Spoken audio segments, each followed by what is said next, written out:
How is your 2023 going so far? It's been really incredible. I've seen so many more people in the streets, and restaurants are getting busy, and it's really nice to see the hustle and bustle of the city life returning.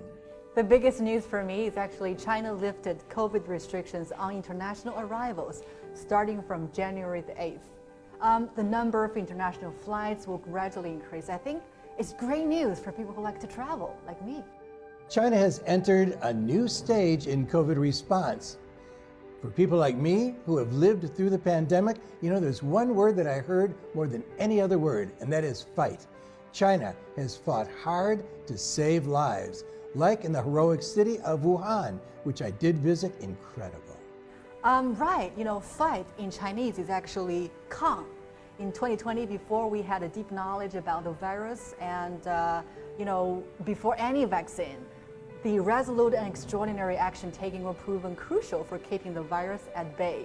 China has tackled over 100 cluster infections since 2020, fighting different variants of the virus like Delta and Omicron strains. In fact, in the past 3 years, China has kept its severe COVID cases and death rates among the lowest in the world. So I think fighting is the hallmark of China's battle against COVID. And through the process, I have seen the fighting spirit in the Chinese people. Canceling flights and trains departing from the city, suspending the subway, the buses, the whole transportation system in a record time, that was more than extraordinary, because I cannot think of any other country in the world which could react to this issue so fast. I think it's not only reasonable, but is also the right thing to do. China controlled the situation very efficiently, preventing what could have become a high casualty rate. It was like a battle. Not only Wuhan who was battling with this epidemic, rest of China, it was also helping Wuhan. One of the things that impressed me at the time was that in Wuhan, where there was a major outbreak, the Chinese government was able to quickly put up, I believe, 2 hospitals in rather record time, 10 days or so. I would like to give credit for the Chinese citizens because, the resilience and the courage that they have demonstrated is absolutely amazing. What can you do when a threat is coming? Well, prevention is the first defense, and China was amazing. We had health apps on our cell phones. Also, COVID testing free of charge on a mass scale. Safety was always key. China puts people and their lives first, all along. Yes, prevention is truly a key word here in Chinese, 防, to stop the virus from spreading and affecting more people, especially when it was quite contagious and harmful to life and health. China put all-out efforts to provide free vaccination and testing.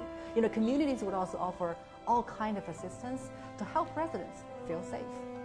Well, we made many videos in the past years, and at that time we wore masks because we followed the COVID protocol at the time. For instance, when we went to Shanghai to cover CIIE, and also when we went to Hong Kong and we covered the anniversary. Yes, on all the subways across China in the past 3 years, everyone has worn a mask. Everybody was being responsible. At the end of the day, I think safety is what matters. We can see how well it controlled the spread from one building to another building, district to district, or even city to city. This helped to avoid a much worse case scenario that could have happened. And doing rapid testing, wearing masks, spreading awareness, and letting people know that don't worry, we all are together. We will win this fight. Parce que justement, il y a 1,4 milliard d'habitants. Donc les mesures, forcément, on ne peut pas prendre les mêmes mesures comme un pays pour. Now in China, given uneven development, rural versus dense urban populations, a substantial elderly population, some estimates hold that failure to contain COVID in China might have produced 10 million deaths. I think vaccinations themselves have been extremely useful in reducing at least the degree of sickness and probably even death that could occur from getting infected. What we've seen in China is an unprecedented public health achievement. While we know that the political, economic, and social controls of cost are high, we know that failing costs even more. I am aware that COVID has had an impact on the economy, and this has happened worldwide. China's approach has been achieving the greatest prevention and control at the lowest price. Yes, so coordination in Chinese, 同, is another key word here. The Chinese government has been working consistently, to coordinate epidemic prevention and control with economic and social development. It's really a classic example of finding the equilibrium among multiple objectives. That's really Chinese wisdom. To better coordinate, China has actually tried to avoid excessive prevention measures on local levels, minimize the impact of epidemic control on major projects, boost the efficiency of economic activities, such as shortening the clearance time for cargo aircraft. The Chinese government also rolled out targeted supportive policies to help businesses and sectors most in need. The good record of China's epidemic control has really built a safe and stable environment for China's development. Clearly, the Chinese government has placed, the health and well-being of people over, pure economic growth. So I think, the challenge with any government, not just China, any government, is trying to balance the consequential effects of not having a good economy or controlling too much, say, on COVID. I think China is doing a great job in this regard, granting access to tax deduction schemes and rent subsidies, as well as economic stimulus packages launched all played an important role. I believe that we will see a very quick socio-economic recovery. Because China has responsibly managed the outbreak, it was not forced to take desperate actions like the U.S. did.